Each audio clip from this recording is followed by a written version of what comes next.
Hello mga guys, for today's video, andito ako sa bukid ngayon. Nagbibideo ako sa mga kapatid nating nanananim.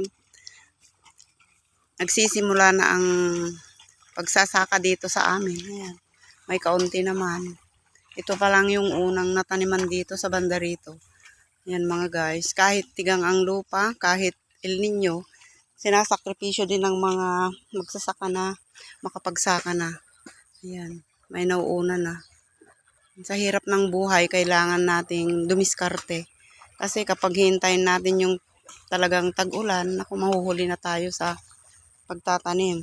Yan. Ngayon ang nangyayari na dito sa atin, paunti-unti na ang magsaka kasi walang ulan. Yan mga guys, makikita natin na talagang napakahirap ang buhay ngayon. Kaya kailangan nating magsumikap para mabuhay.